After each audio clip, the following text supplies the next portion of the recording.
Andy, my dude, have you heard of the magical website builder known as Squarespace? Ugh, not another Squarespace ad. I feel like every podcast is sponsored by them. Hey, don't knock it till you try it. Yes, okay, it is overhyped, but actually it lives up to the hype. Squarespace is like a website fairy godmother. With a click of a button, your site transforms into a beautiful masterpiece. A website fairy godmother? That sounds interesting. What makes it so magical? Well, for starters, those slick templates make anyone look like a professional web designer. Pick one, customize the colors and fonts to match your brand, and voila.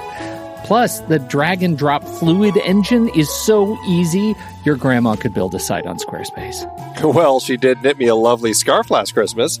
Maybe website design is next. Exactly. And when you're ready to sell your Nana's handmade scarves online, Squarespace has built-in e-commerce. Add a store with one click. Get flexible payment options. Then watch those sales roll in. And when she wants to teach others her steezy scarf skills, Squarespace's new courses feature is just the ticket.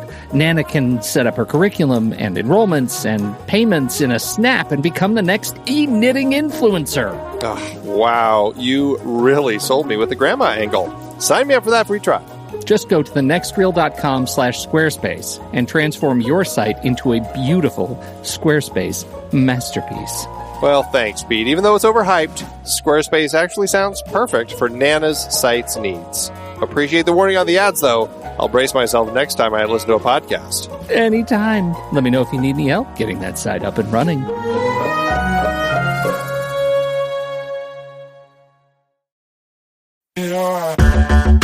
Andy, can you believe we've almost hit 700 episodes of The Next Reel? I know, it's crazy. And with all the other episodes in our family of podcasts, we are well over 1,200 episodes of movie conversation. It's really pretty amazing that we've gotten to have these in-depth movie chats every week for over a decade now. And we couldn't have done it without our loyal community of film fans. Their support over the years has meant so much. For sure. That reminds me, we should give the merch store a shout out. Buying shirts from thenextreel.com/merch is a great way listeners can continue to support the show. Plus, they get to sport our great designs. Absolutely. I think sometimes folks forget we have a variety of shirts, mugs, phone cases, and more available. In fact, a great place to start is with a shirt sporting the Next Reel's logo. We also have that classic Fast Times Spicoli Surf School tee, or the weirdly popular Rusty's European Tour shirt. The one from National Lampoon's European Vacation. Why is that so popular? Search me, but we have sold a ridiculous number of those. I guess there are a lot of Rustys taking trips to Europe? We're always adding new designs based on movies we've covered, like our brand new design for a streetcar named Desire, featuring a streetcar named Desire. So if you want to rep your love of TNR and films, head to thenextreel.com/merch. Every purchase helps us continue to have these weekly in-depth conversations. So visit thenextreel.com/merch today. And as always, thanks for listening and being a part of the Next Reel community. We've got lots more great movie chats coming your way. I'm Pete Wright. And I'm Andy Nelson. Welcome to The Next Reel. When the movie ends, our conversation begins. In just a matter of seconds, you're going to hear a classic episode of this show from back in the day when we called ourselves Movies We Like. It took us a while to settle into the show's format, so you'll notice some differences as you listen to these episodes. For instance, it takes us a bit of time to actually get into the conversation about the movie. Things like that. But we're still proud of the conversations about the movies themselves, and we think they're worth keeping in the library. So enjoy these episodes from our back catalog. And you can become part of our Discord community, learn more about the show, and find out how you can become a supporting member at thenextreel.com. So thank you, everybody, for downloading and listening to The Next Reel. We appreciate your time and attention, and we hope you enjoy the show.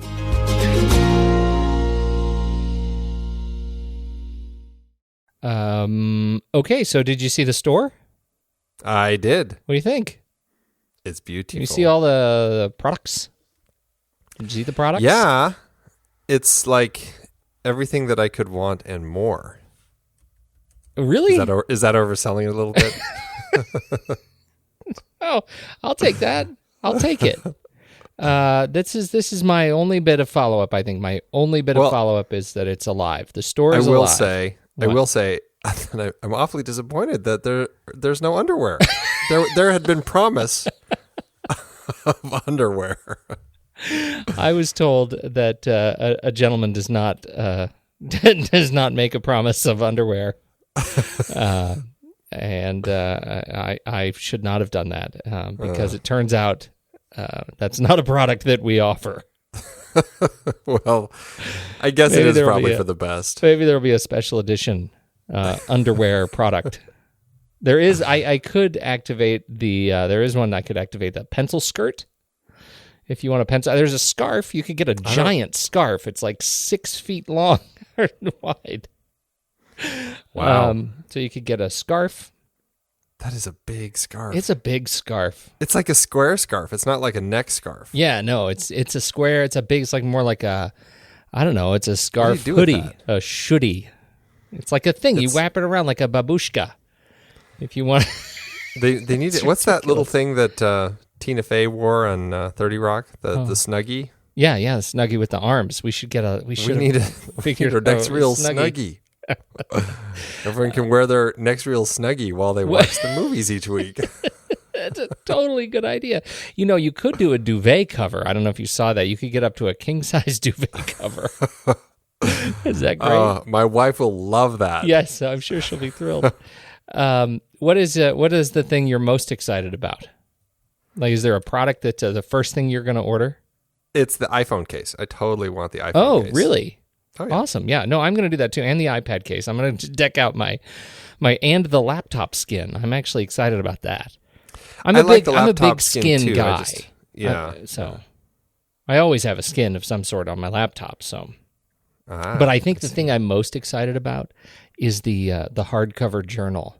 You know, I'm a big Moleskine guy.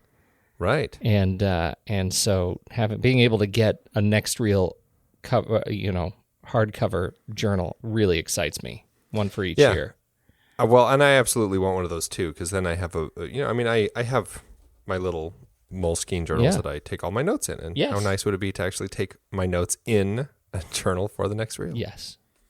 All of these products are live as of tonight, as we are recording this, on the website, and you can go support the show and support the fantastic art of Joel Micah Harris. Deepest thanks for him for drawing this year's show art. And so this will be up for the year, I think. I would just leave the store up, right? What do you think? Yeah. We'll just keep pitching it. Absolutely. And the 2014 is still up there too, right? It's not for long. I think this is what I think I'm going to do. This is the rhythm. You know what they say in product marketing? The product marketing has got a rhythm. It's got a beat. And I think what we're going to do, this is what we're going to stick to. The current year is going to be active all year, plus 1 month. Right. So for people who at the very end of the year who think, oh man, I totally missed it. I forgot to get my next reel homage. Nobody got it for me for Christmas. You can go buy it for yourself through the end of January of that following year. Sort of an N+1 kind of a thing. And then it's going to go away forever. We're not going to offer it anymore. And so I am going to turn on some of the same products for the 2014 art nice. Because I want a journal. I want the journal with the film reel on it, the film can. There you go. That was super cool. Me too. Yeah, absolutely. So that'll be available too. And we'll post a link to that. Follow us on Twitter for that. We'll post a link to that particular gallery. So that'll be up until the end of January. And then we're taking it down, deleting it from the site forever and ever and ever. But we know mostly you should be really excited about the current year stuff. There's some really good stuff on there. And so there you go. The other thing that we also have the poster. The limited edition poster. Now, the poster is offering a couple. You can get a couple of different sizes. 15 by 23 is the small, up to 21 by 33 for the larger size. And that should be that is the full credits poster. It's what I'm calling the glorious homage poster. Oh yes. And I love it, and I know you're getting one. Oh yes. And I know I'm getting one. This is printed on 185 GSM semi-gloss poster paper.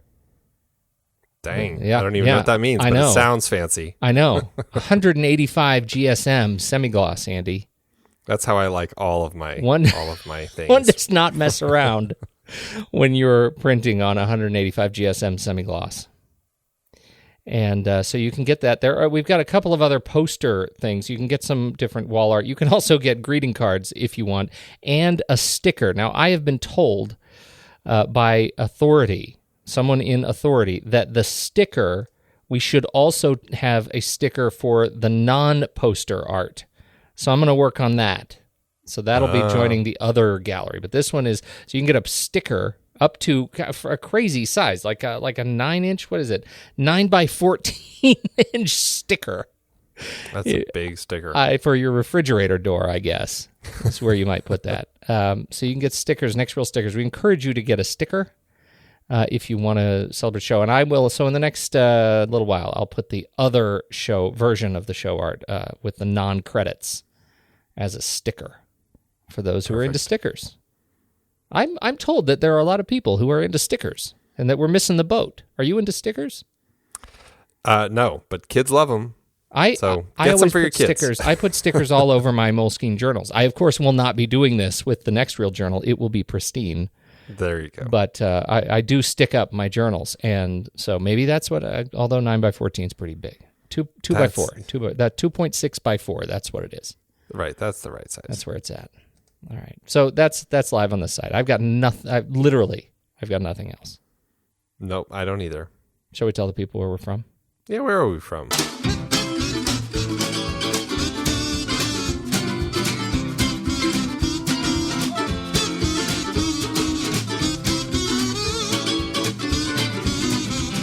This is the Next Reel on rashpixel.fm, everybody. I'm Pete Wright, and that there is Andy Nelson. Hey, hey, hey. And we spoil movies. And on the show, we're coming back around to a longtime friend of the show, David Mamet, this time looking at the films of Mamet as screenwriter. And we're kicking off with his 1982 Paul Newman courtroom drama, The Verdict. Before we get into that, you should learn more about us at thenextreel.com. Subscribe to the show on iTunes or follow us on Twitter and Facebook at The Next Reel. And for all of you who've ever tried to turn a 1 into a 9 just because you had a tough day, you should head over to The Next Reel's Instagram, #PonyPrize, #GuessTheMovieChallenge. And with that, let's jet on over to Scotland to check in with Stephen Smart, since the lawyers are paying for us to get out of Dodge and avoid testifying. Hey guys, this week's movie was Now Voyager from 1942, directed by Irving Rapper and starring Bette Davis, Paul Heinrich and Claude Rains. This week, At the Other Scotty nailed it on MH3 and is the first to enter our 2016 Pony Prize hat. In a change to schedule this year, challenges will now start on Monday. So thanks guys, and see you later. And we do have some follow-up. I'm going to say it, predictable follow-up from the Blot Spot. Our dear friend Ben Lott writes in with his commentary on Boogie Nights. Yeah, he was not a fan. We knew that going into this year. I think it was the first and last films of the year. This and then Black Christmas, I think, were two films he's not looking forward to. I better keep this short. Boogie Nights is a movie that is not for me. This gave me the same feeling I get when I watch a gangster movie. What I mean is, about 30 minutes in, I start to ask myself questions like, am I supposed to care about these people? Why would I ever want to spend 2.5 hours in their world? You guys go ahead and enjoy it. I am not programmed right to find this entertaining. Your rank 56 out of 217. My rank 214 out of 217. Ooh, ouch. Wow. Wow, lead balloon. Yes, indeed. I wonder how old PTA fares in Blott's opinion as far as his other films. Yeah, me too. Wow, that's a tough one. You'll have to tell us. It is predictable, that one. We knew that going in, and so I feel like we should say, start with an apology for 2016, but just know that we're setting the bar low for you, Ben. Hopefully it's all up from here, and then way back down at the very end. Right. But at least we know, I mean, this movie got a lot of people excited over on Facebook. So that's actually true. We did get some good feedback on Facebook there. A lot of folks who are interested not just in this film, but in PTA. And it is a sign that, once again, we've broken things by throwing in just this teaser of a PTA film. We got to do a series. Yes. Good talk, Andy. I think it's time, on that note, for us to do the trailers.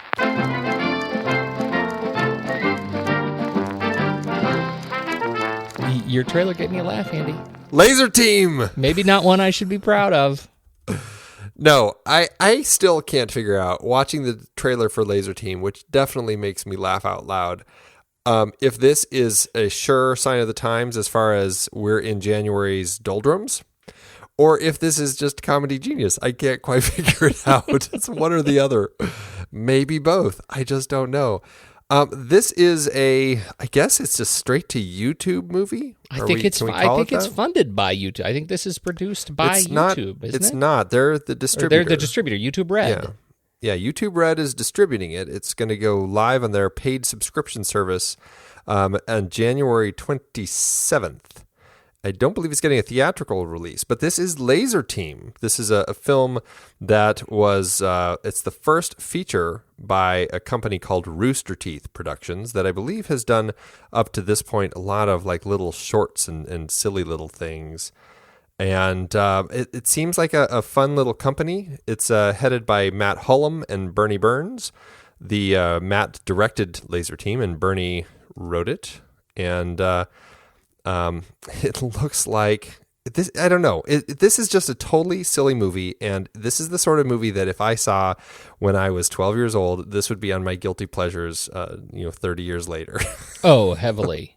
Yes. This is exactly what guilty pleasures are. This is a film about 4, I guess you would call them, inept friends who.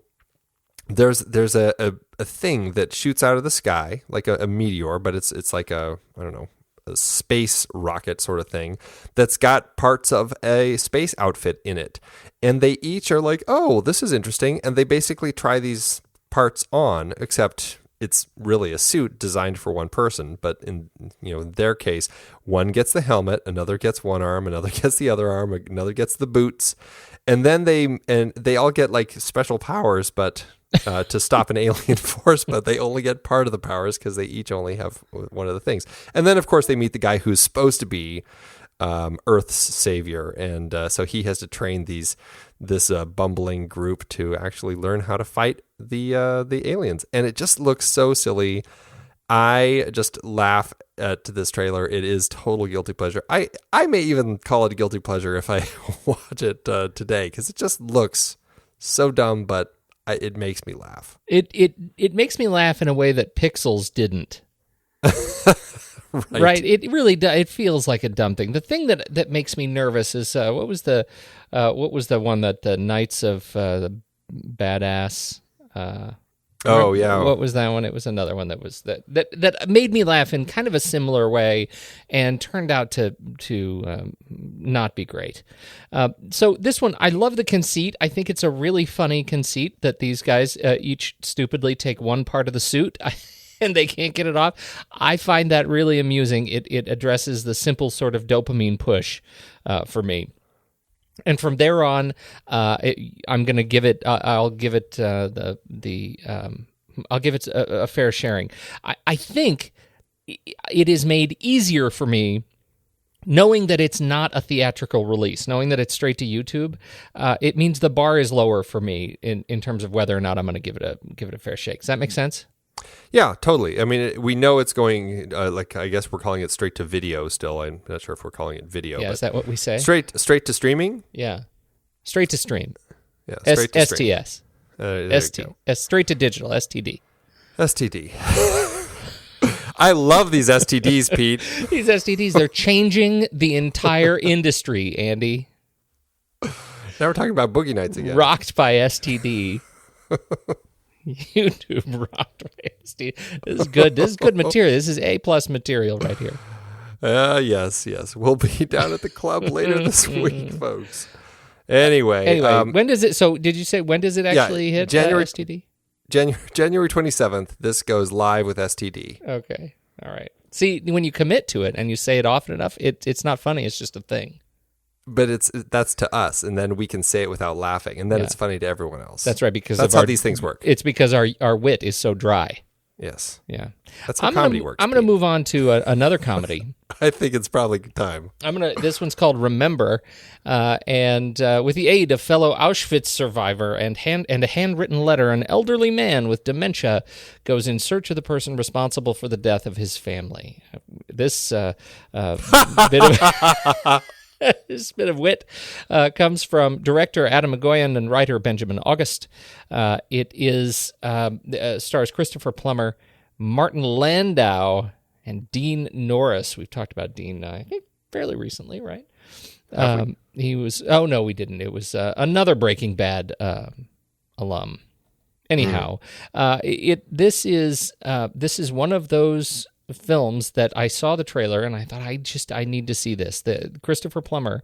It starts as sort of a moody old man film, and it ends up as looks like just a gritty, incredible, semi-violent kind of thriller about Nazi redemption. Not redemption of the Nazi, but redemption against those who were Nazis. And I found myself really riveted by this trailer. What'd you think? I completely agree. Everything about it just was right up my alley. The story, the way the story unfolds, even in just the trailer, it's just very, very simple, but it really kind of builds this tension until you have this confrontation between Christopher Plummer's character and Dean Norris's character, and it just looks really interesting. It's the sort of kind of that political thriller that I really can enjoy. Yeah, absolutely. This one, it's got kind of a strange release. Apparently, it was direct to video December 17th, but I can't find it anywhere. If I wanted to watch it, I don't feel like I could. And so I'm going to have to just wait. Apparently, it gets a wider release in February 12th in the U.S., but it has been running the film festival since September of 2015, and so, if you are, if you're in a film festival country, Italy, Canada, Germany, UK, Denmark, Netherlands, Argentina, you've probably already had an opportunity to see it, and hopefully this wide release will hit come February. So very much looking forward to this one. And Adam McGoyan, I didn't really talk that much about him, but he's got some hits and misses for me, and so I'm really excited to see this one. It looks like something more in line with The Sweet Hereafter than Exotica. So yeah, he's a director that can work really well sometimes for me. His stuff is the way that it unfolds. I find it can be very riveting, and there's sometimes I'm not that into it, but I do like the way his stories quietly unfold. Yes, so that's going to be where we are. Excellent. I changed my life today, Andy. What did you do? His name is Frank Galvin. 4 cases in the last 3 years. He's lost them all. He drinks. This man's scared to death to go to court. Frankie, listen to me, because I'm done with you. I got you a good case.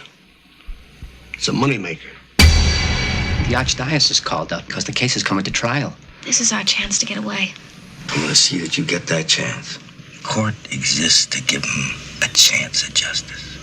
And is that what you're going to do? Maybe I can do something right. The Verdict, Andy. Sidney Lumet directs, based on the screenplay by David Mamet, based on the book by Barry Reed. I think it's Sidney Lumet and David Mamet. Why do you hate? Why do you hate? It's all love, man. It's all love. Okay. And stars Paul Newman. Paulie to his friends.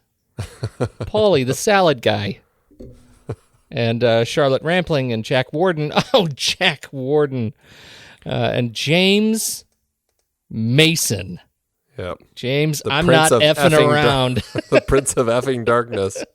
And the absolutely incompetent Milo O'Shea. Among others in this film. I think 1982, this film came out.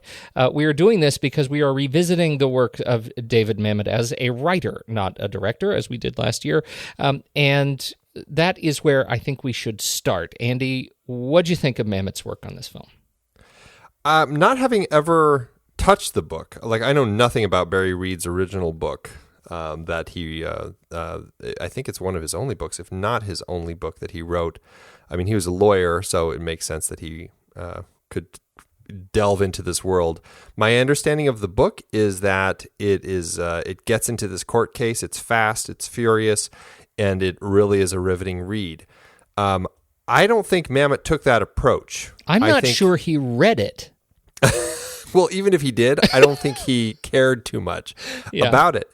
And I think that, I don't know, I think that jumping forward, I think the ending of the film says a lot about the way that I see what he was doing here. The ending of the film, the way that the actual titular verdict is revealed is would you say titular like 9 times tonight? I just like hearing you say it. Do you like that? Mm-hmm. Talk to me. Talk to me again about titular things. You were saying? I'm going to say bravura again. Oh, don't get my hopes up. The titular verdict. You can't even say that. No, now you can't. No, now it's ruined. Yeah, it's gone. Soiled, sullied. The verdict. When we get to the verdict, it is underplayed, I think. I mean, it still is highlighted by a very dramatic camera move, and obviously everybody in the courtroom is excited.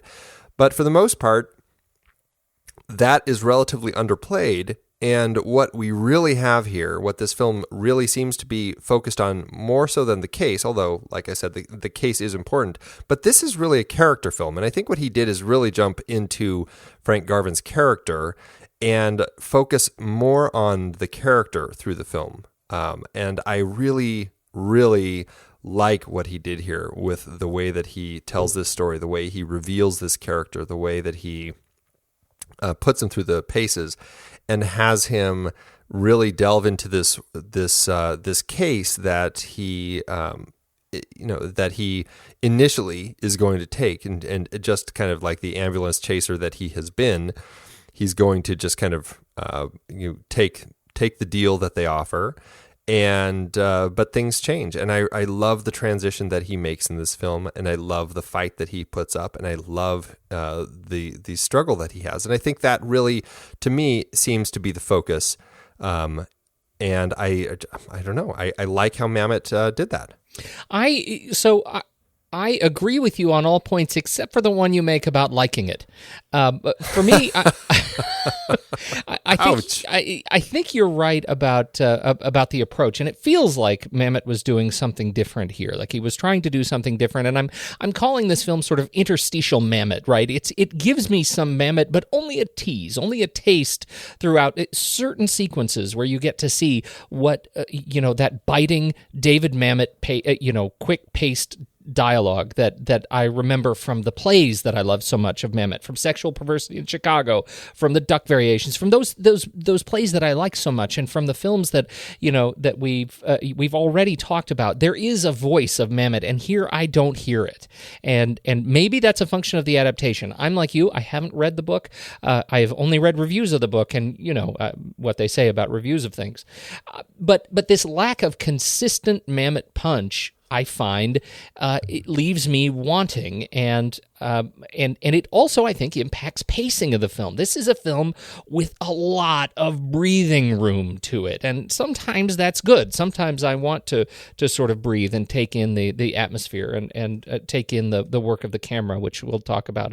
And sometimes it's just, oh my God, there are only so many shots that Newman's big blue eyes can save for me in a way that keeps me interested in the film. And so, in the respect of the overall execution of this as a Mamet construction, I struggle with it, and it doesn't leave me as satisfied as I had hoped.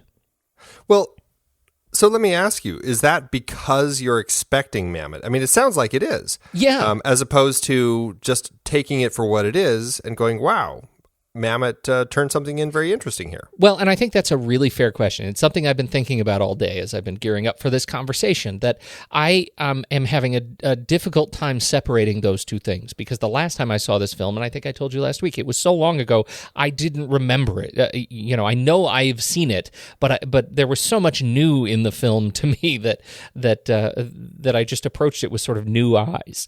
And as a result of approaching it with new eyes, as a function of our David Mamet series, I had trouble sort of separating that, my expectations of looking at this critically as a Mamet piece. And so, yeah, I think there is certainly a function of that. But on the other side of that very same coin, if I'm going to see this film as a fan of David Mamet, it's sort of hard to take it at face value and pretend it isn't a David Mamet piece. That is a core part of the DNA of my desire to see the film and my desire to talk about the film. And so I think it's fair to say that on that level, it fails to deliver the things I came to expect and loved. Well, that's interesting. I'm curious to see how this particular series goes, because other than Glengarry Glen Ross, which is based on one of his plays, I don't recall the other films in the series really screaming, "Hey, David Mamet wrote me." So I'm curious to see how the other films fare for you. Well, yes, me too. I'm actually not. I already know the answer to this, but I'm not going to talk about it. Well, I want to draw it out. I look forward to that. I certainly think that the pacing is going to be faster in the other two films that aren't Glengarry Glen Ross, The Edge and The Untouchables. But see, I don't know. I think that's really interesting because you're right. I mean, it's not Mamet Speak throughout this. This is definitely not a Mamet Speak script. What we do have here is really strong character writing, really sparse writing. I think it's really, he is very focused on the way that his construction is working, that is allowing for a simplicity in what he's giving us. There's the sparseness in here that he's using as a tool to give us a lot of information without having to give us that Mamet Speak. I mean, look at the intro for Frank. I think that's just a beautiful introduction with no words. We've got him playing pinball, yeah. And having a drink and smoking, and it's and then he kind of goes to a funeral home and hits up people bereaved who to say, "Hey, here's my card in case you need to get in touch with me." Putting eye drops in, spraying the breath spray. I mean, all these little things that we get as this character introduction. That's just little things, but we get so much about who this character is without having to do it through Mamet Speak. Yeah, we do, and we get it through a fairly efficient space of time in the opening sort of credit sequence, right? We see him playing the pinball, and we see him hitting the bereaved, and it goes about as well as one might expect. An attorney showing up to the funeral people he doesn't really know. You see him paying off. There's some of the backroom stuff, kind of the grittiness of that I do expect from Mamet, the paying off of the funeral directors to be able to get into these things, and I think that's good. And in terms of getting to know the character, I get to know the character. I get it. I'm not, this isn't Paul Newman in Absence of Malice, right? There was something that I feel like I was missing in watching him play the character who is sort of the down and out character. Like, I'm not sure he was necessarily right for it, and maybe that's another piece that I struggle with. Wow. Yeah, I know. I was surprised at that too. I think he's perfect in this role. I think this might be one of the best performances he's ever given. It's a 3.5 star performance for me. Wow. Not to so I don't bury the lead. He turns it up to 11 for me here. To all the way to 11? Is it because he drinks the eggs? That's exactly it. Yeah. That was see, those kinds of things are nice little touches. They're the oddball touches that I do expect from Mamet, and I think they're really nice. Again, I credit Mamet to that, but maybe incorrectly. That may be a sort of archive element from the book. Thing, yeah. Or from Cool Hand Luke. Or from Cool Hand Luke. Yeah, right. So there are a couple of things here I do want to talk about. The big turn, right? So the case it's a medical malpractice case. And for those who haven't seen the movie or it's been a long time, this woman and her husband show up. They're handed to Frank to Paul Newman's character, Frank Garvin, by one of his former partners and colleagues as a great case. Now, Newman's character he's a deadbeat and a drunk at this point, and he really is taking cases to settle them. And he's limping along in a down and out terrible office, and he's just trying to make ends meet, but not even really trying very hard. So this Cherry case comes along, medical malpractice case. Apparently, the anesthesiologist and figurehead of medicine at this at the Boston Hospital, which is owned by the church, the archdiocese, is that they gave this patient the wrong medicine, the wrong anesthesia, and the patient then aspirated vomitus in her mask and was put into a coma state due to lack of oxygen. So that's the case, and it's handed on this big platter to Paul Newman, and he is and he is expected by everyone to take the case and settle it, take the money, and be quiet. And so that's is that a fair summary of the film? I think it is. All right. Yep. So the big turn, right? The turn for the character in terms of the narrative structure is he goes in to actually see, quote, the client.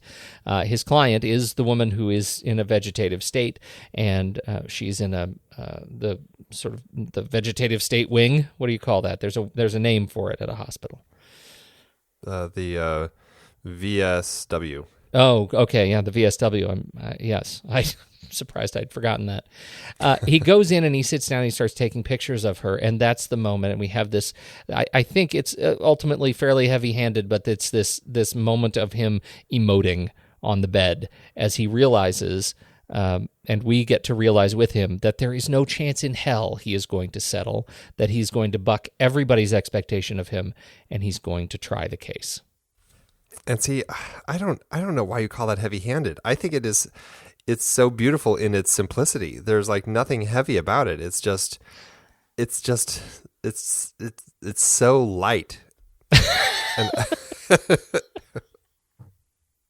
there is something to me about the cuts between the Polaroid camera and not that in and of itself is a thing that screams heaviness to me, but mostly of the way Newman plays this, the way he plays it, slumping down in the sits on the chair. And stares. He slumps and throws his limbs around akimbo.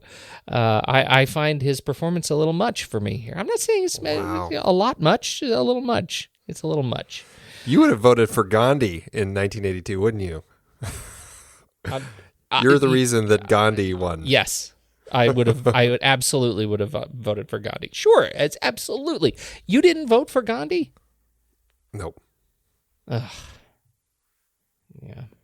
I'll bet you step on worms that are drying up on the concrete too. Yep. I pick every one of them up. Give them life. I bet you do. Mm-hmm. So then we get the first big obstacle, and this is the one where this is Gruber. This is the one you need to explain to me. So Gruber is another a fellow. He's a doctor. He's a fellow physician on the surgery staff, and he happens to know apparently that these two doctors involved in the case changed things, and he says murdered this girl. And then he says, meet me back here on Tuesday night at 7:00 in the gym, and I'll give you my deposition. I'll tell you what I'm doing, and then I'll come to court and support you because I want to do this. I want to help. And then he disappears. Right. Now that's go ahead. What do you need explained? Why does he disappear? I know why he disappears. You just don't like that he disappears. It's not even that I don't like that he disappears. It's that it's not clear who is responsible for him disappearing, and I think that's important. I think it is clear. I think he says, they got to him, and I think that's all we needed to know. I don't think we know that, and the reason I have trouble with this is because we know that James Mason and his team, Concannon, they are referred to as the what is he called? The Satan? The Prince of Effing Darkness. Prince of Effing Darkness, right? He says, oh, he's the Prince of Effing Darkness. Well, that's kind of an offhanded comment when you look at at how the Prince of Effing Darkness, right, Mason's character, Concannon, is actually portrayed. He's portrayed as a very well-organized and competent partner at this law firm, and he builds a good case, right? There's nothing that he does explicitly that screams to me of evil. He screams to me as a competent defense, right? So there's nothing in what we see on screen of Concannon and his team that indicates that he would go and shelve a potential witness by sending him to the Bahamas, right? It's just it feels to me out of context or not well enough supported by evil deeds or evil language or whatever by the defense team. That just is not a believable thing. And I think because I don't believe it, the rest of the defense sort of starts to fall apart.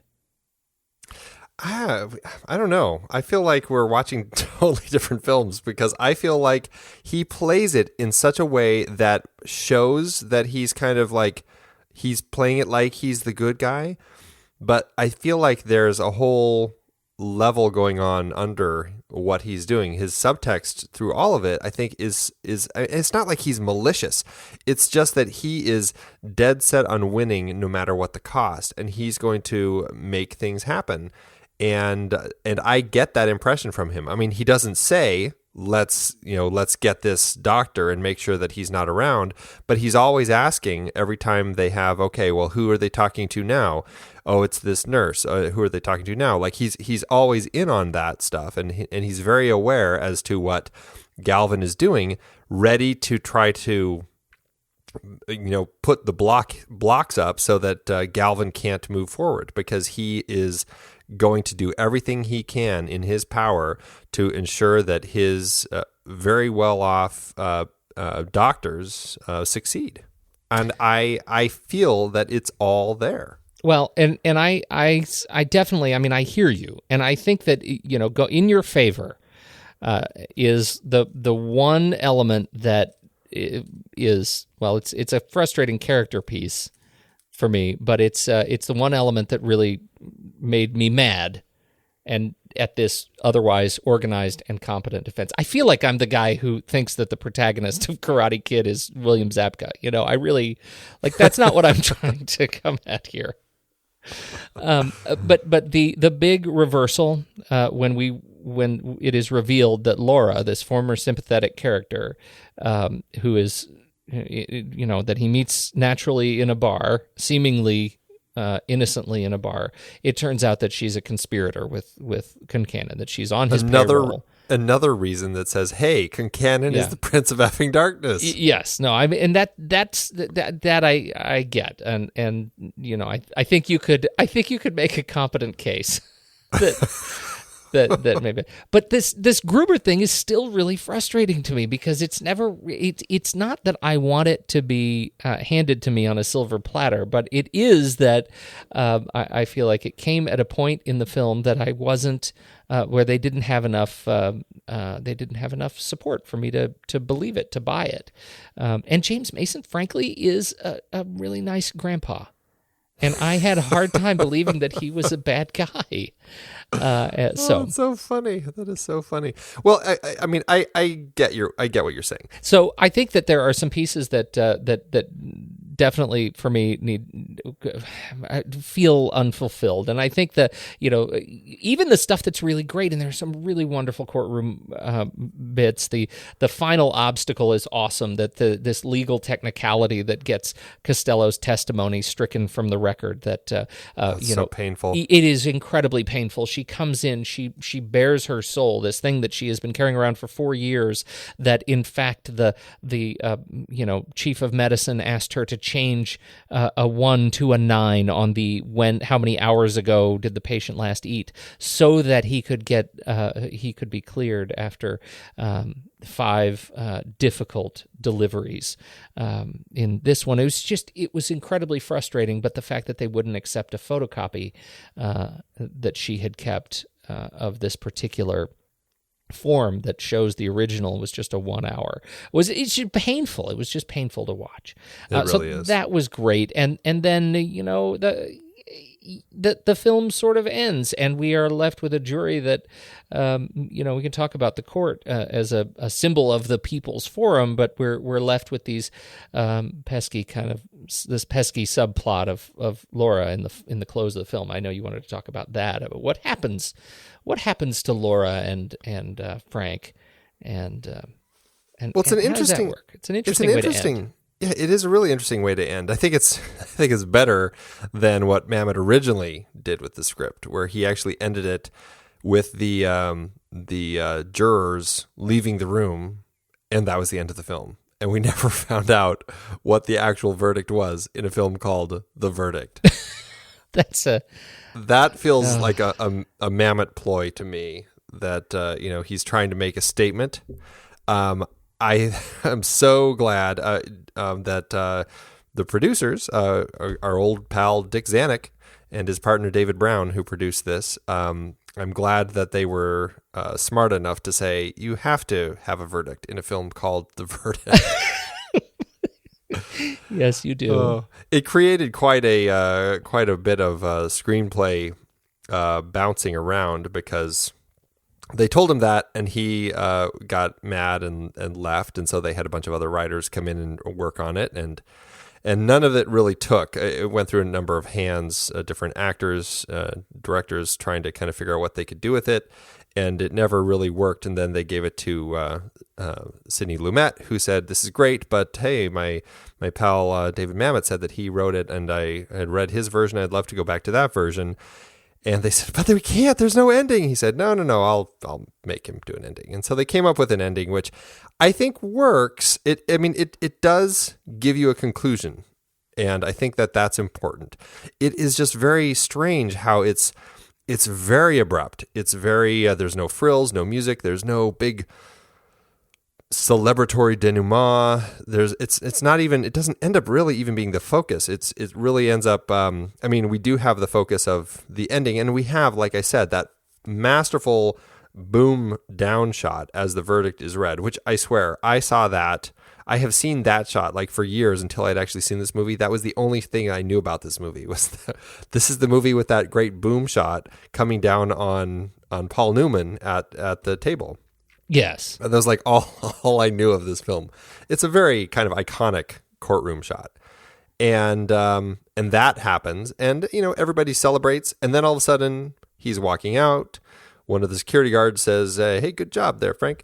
And then he has this little kind of he sees Laura across the foyer, and they kind of look at each other. He walks away, he turns back, and she's gone. And then the film ends, and it's a really interesting film, and I think that kind of helps kind of close the door on the relationship there, because we already had that great scene where she's kind of broken already, having been discovered by him. She tries to call, he doesn't answer, he comes close to answering but doesn't. I think that's a great scene, and then I think that the looking at each other is a nice last moment where she kind of, it's almost like she's guilty, she's in a way kind of there as a way of apologizing, but she also leaves knowing that it can never be. There's no way that she can get back into this relationship, that maybe she actually felt a little more for him. And the fact that she was, a conspirator with Concannon kind of ruined all that. It's a really interesting ending to the film. It is very abrupt, but it works. And so it's one of those weird endings where I'm like, I like it. I think it works really well, but I don't end up celebrating with them. Yeah, I agree with you, and I think you're leaving out the very, very last shot, which is again of Frank and Laura as she's calling him. She has a sleeping mask and a serious drinking problem. And she calls him, and he just lets the phone ring and doesn't answer it. And we're left to wonder, does he know it's her? Is he sure it's her? Or is he just really done talking to people after this big win? And so that's their relationship. The status of their relationship is left up in the air. And as frustrating as that is, for me, it's only mildly frustrating, particularly compared with how mad I would have been had he let the jury walk out of the room and never come back. One of the things that I think is really interesting, when you look at the sort of the symbols of success in this film, you get he goes to court, and I mentioned the courtroom as a symbol of kind of the people's forum. It ends up being kind of a funny setup that the way the mechanics of his relationships with the judge, with Concannon, which ends up being not really much of a mechanic at all, and with the jury, is that really we should probably have no faith in the system at all, that he should have settled. Everybody is mad at him for not settling, most of all the family themselves, who says, we should just get us the stinking money. You walked away from $210,000, get us the money. And he says no. He's the only one who has faith in the firmament that is the political or the justice system, and yet the very last thing, the only bit of celebration that we get on this film is assigning a dollar figure to this win, that justice is somehow ascribed by a dollar figure, and that ends up being the big lesson of the verdict, as we see these close-ups on the judge and on Concannon and on Towers, or whatever his name was, the doctor, and on Frank himself. As the juror is reading, we have this voiceover, Judge, are there any limits to how much we can ascribe, to the actual monetary penalty that we're going to ascribe this loss? I mean, we know that the hospital is guilty, but we want to charge them much bigger than the merits or than the guidelines would allow. Right. And the judge says, no, yeah, there are no limits on any of this. So now what the mystery that we're left with is, oh my God, these guys are going to get handed a massive ticket for what happened. And it turns out, yeah, it is all about the money. And I thought that was an interesting way, kind of an interesting way to end it. I mean, that ends up being the kind of the more sort of activist screenwriting of Mamet that I maybe expect. That felt Mamet. Yeah. That felt very Mamet. And that he focused on that. Yeah. Very heavy. I mean, that was a very heavy. And as you said, I mean, it's made so much the heavier because it's a message that's delivered over a very short period of the film, and then the film ends. Right. So that's it. That's what I have. So the judge, can you just tell me, did you like the judge? Was he just the If I ever, even going to like a traffic court, if I ever have this judge, I will just throw in the towel. I mean, geez, what just a despicable person. The worst. Judge Hoyle, played by Milo O'Shea, he's just terrible at every step of the way. He is in the way. He is political and just diabolical. He's just awful. Barry Reed, who wrote the book, did say, I believe that that character, he said it's unfortunate, but there are a number of judges out there who are like this, which really doesn't bode well for our legal system. It's pretty much him and Judge Smales. That's my experience. Just sentenced boys younger than you to the gas chamber. Anyhow, those are my my problems with the film in probably too many words. Probably too many words. It's not a problem, but it's one of those moments that I feel like there must have been more in the book, and because in the movie it's definitely Dr. Marks, the second doctor, is definitely given the short shrift. There's nothing about him other than he's like the second doctor in the case that they're. Do we ever actually see him? We only see him at the end, unless I'm forgetting. We only see him at the end when they're reading the names, saying that they find them guilty. When they say his name, they cut to a guy, and I'm like, oh, so that's who the other doctor is. Oh, jeez. Yeah. I remember they mentioned him once early on, and that was pretty much it. Yeah, I mean, I feel like I think it was smart focusing on one doctor so that we kind of got a sense of who kind of the doctors, what they were like, giving us that one person to hate. Having two doctors in may have muddied it, but then I think you could also have just said, well, let's just write it as just one doctor, Yeah. One of those things. Probably would have been more efficient to do that. Probably. And that's an interesting license that he chose not to take in the adaptation. I think that's fascinating. Makes me wonder if stuff was cut after it was shot. Yeah, it does make me wonder if there are some Dr. Marks scenes laying on the editing room floor. Yeah. We'll never know. So let's see. Let's talk about the camera, because you mentioned the big boom. Right. And you're right. It's a fantastic shot, but oh my goodness, his closing arguments shot ends up being vastly the more artful for me.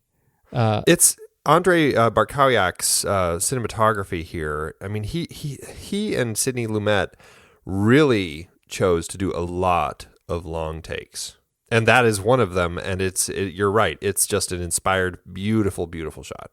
How would you like to be the guy on focus? Seriously. Oh my goodness. That is so long, and it goes so deep. And I watched it over and over again, looking for it to fall out of focus as they pushed in on this, and it almost feels like a crop, like what you could do on a crop with a really, really, like if you're shooting in 4K today, I could achieve that by cropping down to 1920 by 1080. Like that's the kind of what I would expect for this. Just don't even move the lens, and they did it moving the lens, and I think that is it was just a beautiful piece of just mechanical artwork. Well, and I can't even remember how deep the focus was. Was it pretty deep? I feel like there was some out of focus in the people behind him. Yeah, there was a little bit, but on him, on his eyes, maintaining focus on his eyeballs was great.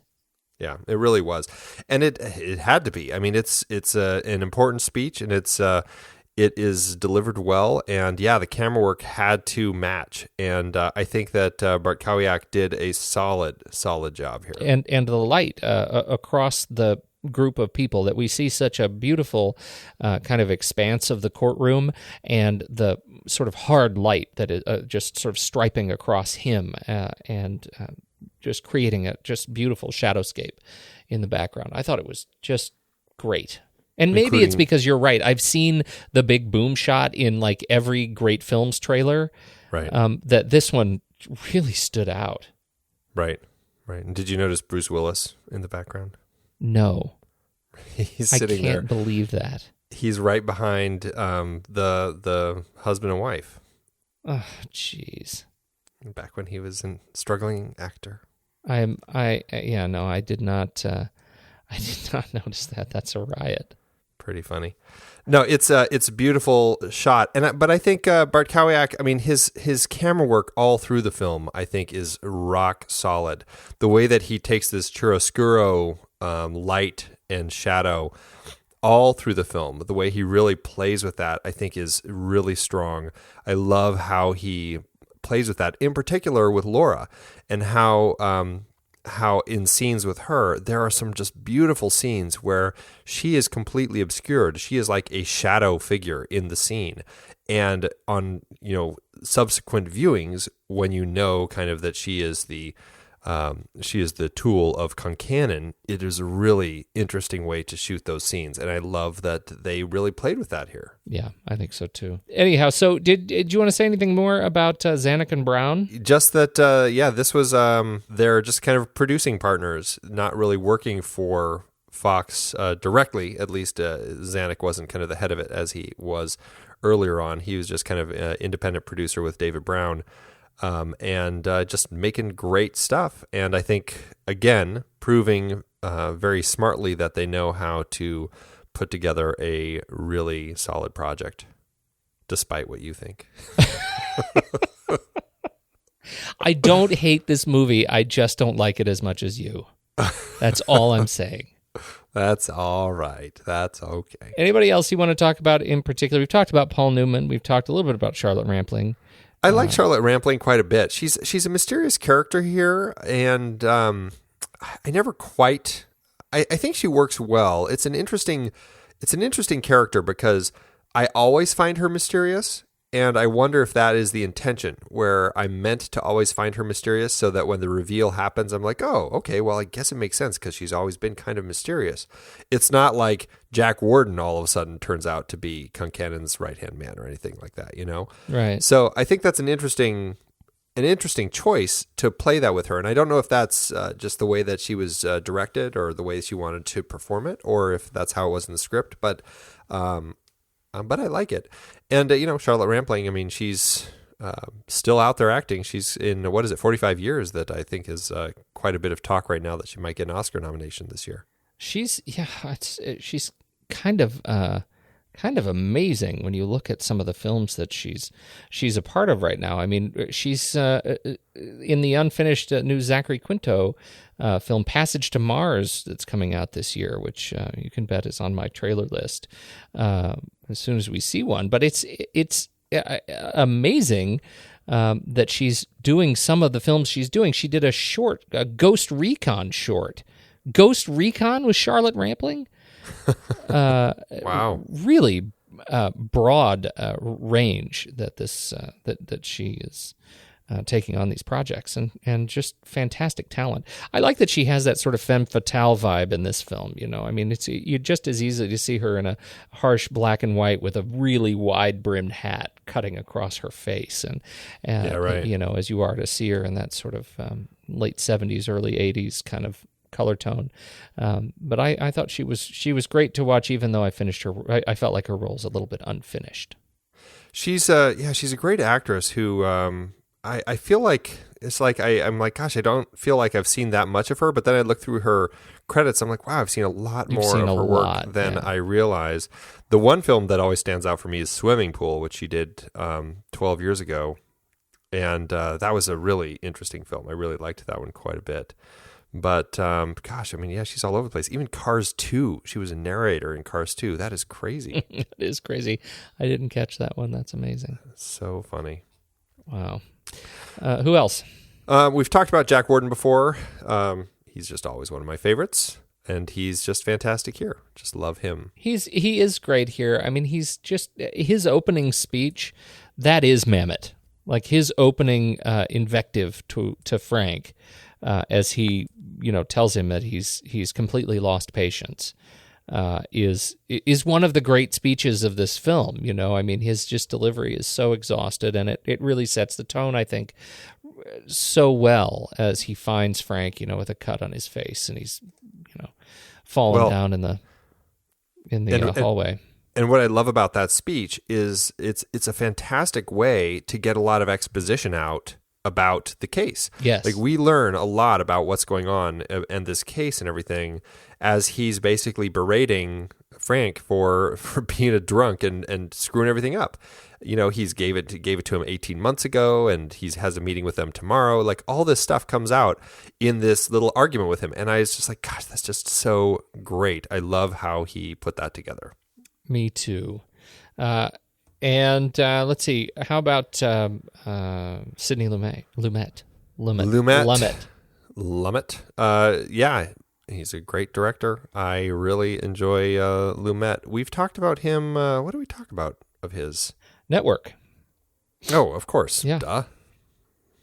Can't believe that I and that's an interesting thing. Like I really, obviously, Network is our number one film all time. 4 years has not been unseated, right? And yet I don't like this film as much as I like Network. How's that? Is that a surprise? It's not. Spoiler.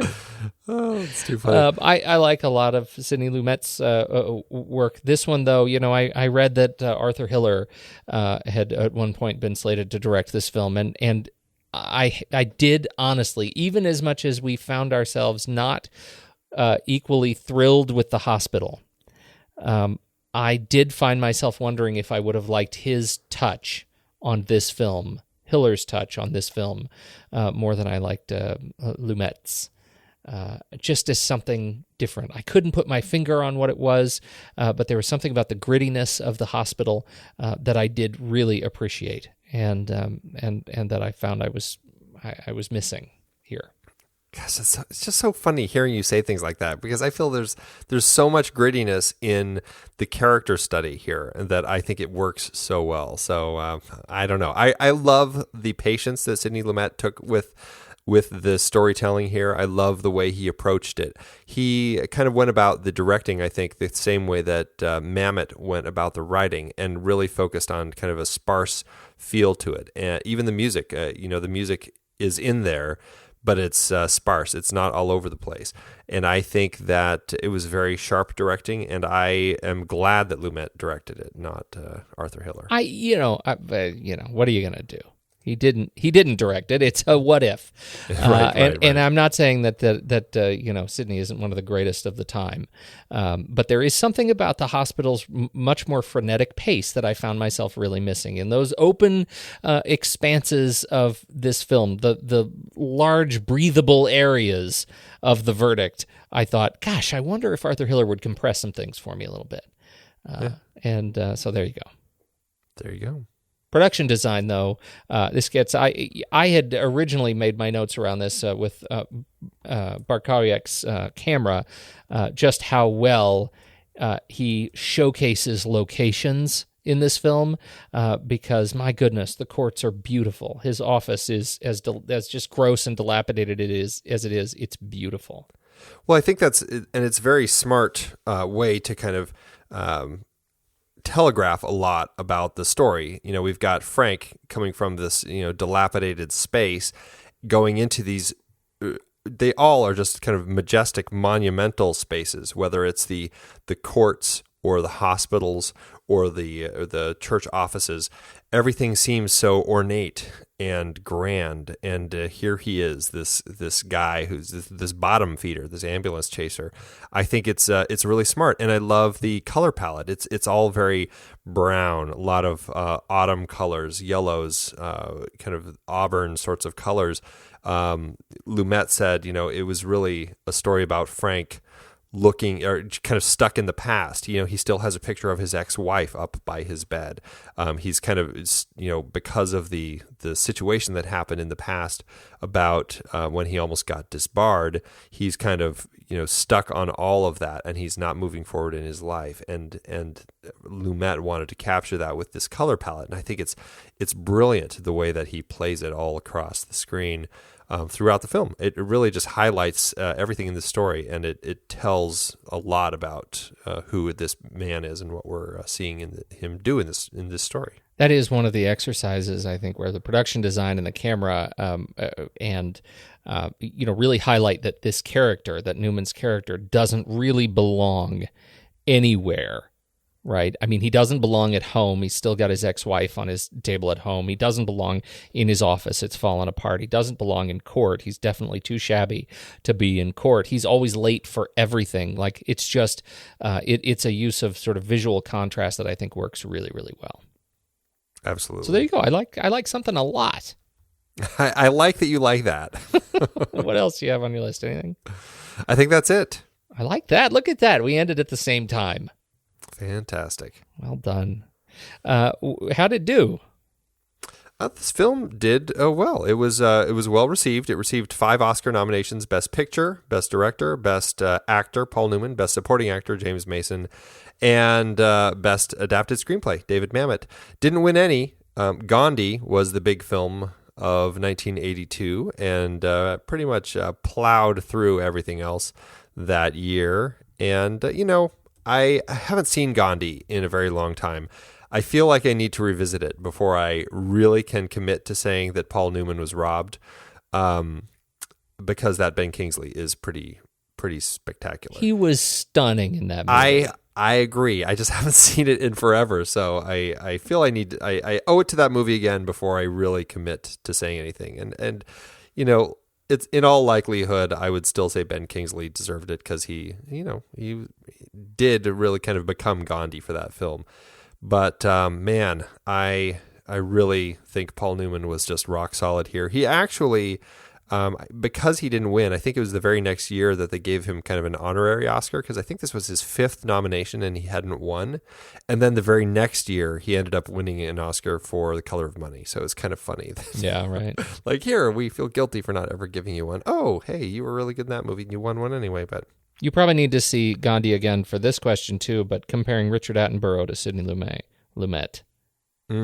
I need to, gosh, I just don't remember Gandhi that well. I remember liking it. I remember, I feel like it was so much a biopic. I have a hard time stepping away from that to say, how was it as a film? Yeah. Well, I mean, 1982 was full of biopics, right?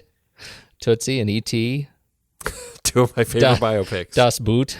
It's a huge biopic. Big year, biopics. Yes, indeed. Yes, indeed. But yeah, The Verdict cost $16 million to make. It ended up making, and that's about $38.5 million in today's dollars. So, it was a decent budget for a little courtroom drama. Ended up making about $54 million, which is about $130. So yeah, it did pretty well for itself. Ended up making about $700,000 per finished minute. All right, so it did not thanks to my box office dollars, but it did do pretty well. It did pretty well for itself. Yes, indeed. I say we run the gauntlet, Andy. Let's rank it. Let's do it. Head over to flickchart.com/thenextreel and put on your goggles because the fireworks are gonna fly. Oh dear. And you should start up your account there and go ahead and start with this film and let's see how it holds up as you rank the rest of our films along with us and let us know how it goes. All right. The Verdict, or Oh Brother, Where Art Thou? Oh Brother, Where Art Thou? I'll say Oh Brother, Where Art Thou? Oh, good. We're off to a good start. You start. thought we were going to start fighting right I was out ready. of the gate. I heard you put those gloves on. I did. The Verdict or The Sandlot? I will definitely say The Verdict. I'll say The Verdict, too. All right. The Verdict or Only Angels Have Wings? The Verdict. I will say The Verdict as well. All right. The Verdict or A League of Their Own? This is going to be one that I'm inclined to say A League of Their Own, but I'll give it to The Verdict if you feel strongly about it. Gosh, you're putting it all on me now. I'm going to say A League of Their Own, and it may just be the Tom Hanksiness of it, but it's definitely a fun film to watch. So you see what happened there? I knew I didn't have anything to worry about. I know. You used me. The Verdict or 500 Days of Summer? 500 Days of Summer. Yeah, I'll say 500 Days of Summer. It's going exceedingly well so far, Andy. See, you're not having a hard time here yet. The Verdict or The Deer Hunter? I will say The Verdict.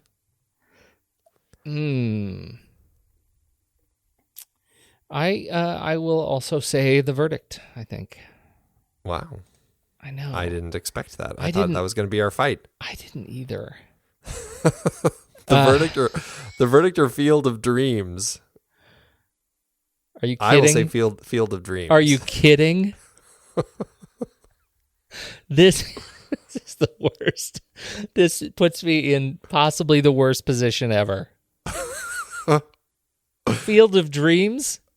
Because now what's going to happen is I would naturally... I have to do rock, paper, scissors in support of a film just because of 2x4. That is so funny. So funny. All right. Ready? Unbelievable. You making me support The Verdict? You're supposed to be the Verdict guy.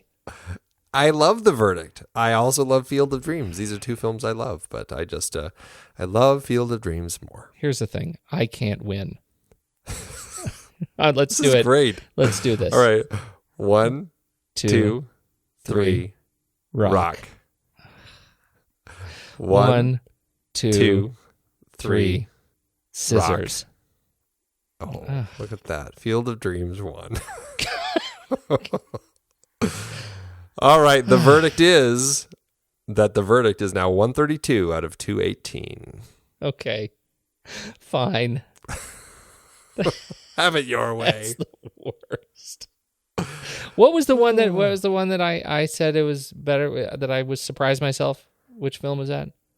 Just now. It was right before that. The Deer Hunter? Deer Hunter. Okay. Yeah. So where did we rank The Deer Hunter? I'm curious what I ranked that. Well, let's see. The Deer Hunter. So does a search work? Oh, it's a little farther ago. This was great August. Podcasting. People love August. Yeah, August 19th. I'm gonna create a whole show. I was not doing individual star ratings at the time. All right. Yeah. Wow. Because I mean, the Deer Hunter ended up being I don't even know. How do you even tell?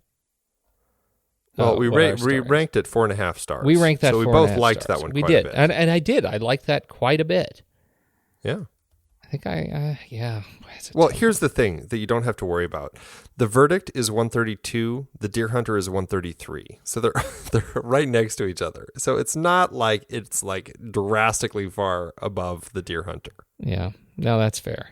132, 133. Okay. Literally splitting hairs.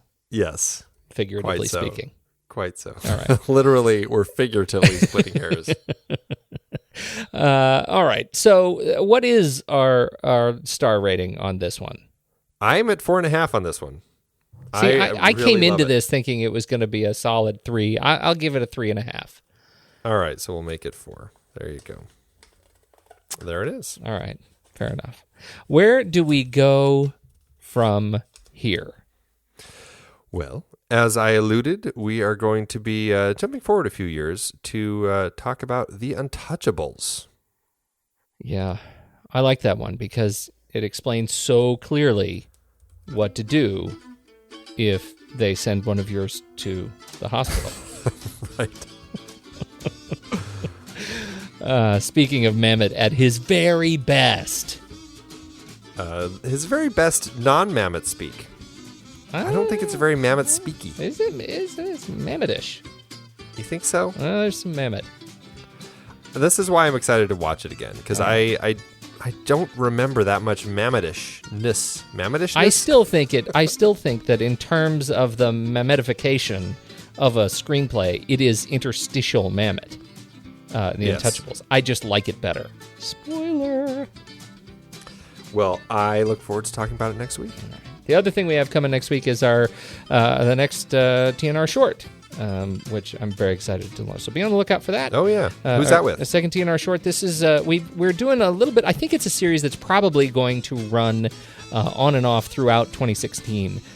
We got very excited talking to the guys behind Trailer Town about, why they decided it was time for them to start a website devoted to trailers. And that got us thinking, wow, how cool is it that there are so many people with great websites devoted to film, and some in really unique areas. And so we decided that we're going to reach out to the people behind our very favorite film sites and get the backstory there for a series on TNR Shorts. So that'll be coming. We're going to start that next week, and it'll run until we run out of our very favorite film sites. How about that?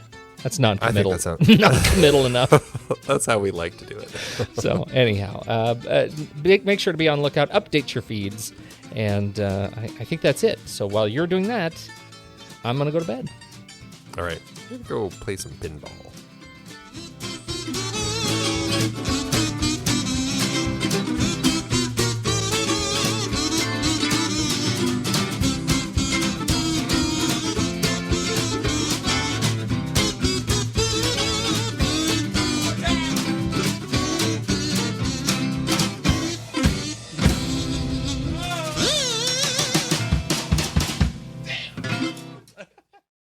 Amazon doth deliver once again, Andrew.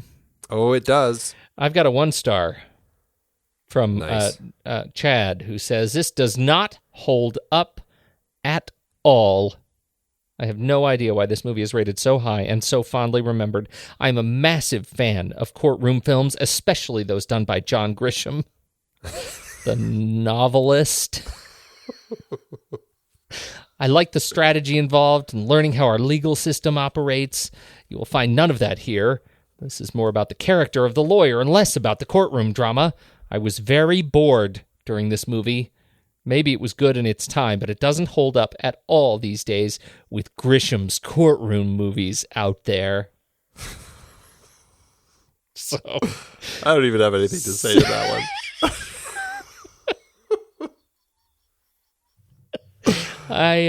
Yeah. Other than I love it. Am I right? Now, that's not. Yeah. It's not entirely fair to joke, too much about that. Grisham is a producer of films and television, and but I don't think he actually has scripted anything. Well, even if he did, I think 2004's Mickey. Oh, there you go. Yeah, he scripted Mickey. But I still think that even if you take the fact out that Grisham hasn't really written anything, any screenplays for the most part,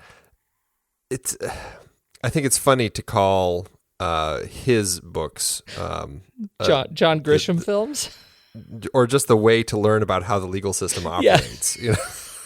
Not quite sure if the firm is exactly what's going on out there. Right. Everything I learned about the legal system, I learned from Denzel in The Pelican Brief. Oh, dear. Oh, well, I've got a 1-star also by June B., who says, poor rendition of the book. I had read the book. This goes into what we were saying earlier. I had read the book before watching the movie, and the movie stunk, quite frankly. Almost a play on words there. The book moved along at breakneck pace. The movie dragged interminably, trying to show what a down-and-out drunk the lawyer, Paul Newman, was, ambling around with no direction. The book got down to brass tacks and took you on a whirlwind law case, just banging home the facts. I can't believe they could screw up a screenplay so badly. No traction, no pace, except slow and boring, and no interest. I also did not like the woman who played the lead. In the book, she was very bright. The one in the movie just stands around looking blah. It was painful to sit through. Read the book. There you go. There you go. Read the book. Tell the truth. Read the book. Oh, thanks, Amazon. It is hard to believe we have been having in-depth conversations about movies since 2011. You are telling me. Producing this show week after week requires a ton of work behind the scenes. If you'd like to help support our efforts, one easy way is by using our originals page when shopping for books and movies that we've covered. Just visit thenextreel.com/originals. Your purchases made through our links give us a small commission at no extra cost to you, and allow us to keep having these great discussions. Season 5 had some great adaptations, like our Meryl Streep Oscar-nominated performances series. We covered adaptations like Kramer vs. Kramer, Sophie's Choice, and The French Lieutenant's Woman. It's a real Sophie's Choice between those books. You see what I did there? Yeah. And I don't think it's quite at the level of a real Sophie's Choice. We also did Snowpiercer for our Bong Joon-ho series, adapted from the French graphic novel Le Transpersonnage. Man, I love that movie. We had our 2-part 1939 series that included adaptations like Gone with the Wind, Ninotchka, The Women, and The Hound of the Baskervilles. A number of those 1939 movies, like Goodbye, Mr. Chips, also tied into our recent 1940 Academy Award Best Picture nominee series. Our naughty children horror series had creepy adaptations like The Bad Seed, Village of the Damned, The Innocents, and Children of the Corn. For our Hayao Miyazaki series, we talked about his take on Lupin III with The Castle of Cagliostro, plus his own The Wind Rises. Some great listener choice picks too, Viridiana and The Great Escape. And for our David Mamet Wright series, The Verdict, The Untouchables, and Glengarry Glen Ross. Plus, Kiss Kiss Bang Bang from our Shane Black series, adapted from Brett Halliday's novel, Bodies Are Where You Find Them. Dive into the sources for all of these at thenextreel.com/originals. Every book you buy helps support the show. Check out thenextreel.com/originals today and find your next read.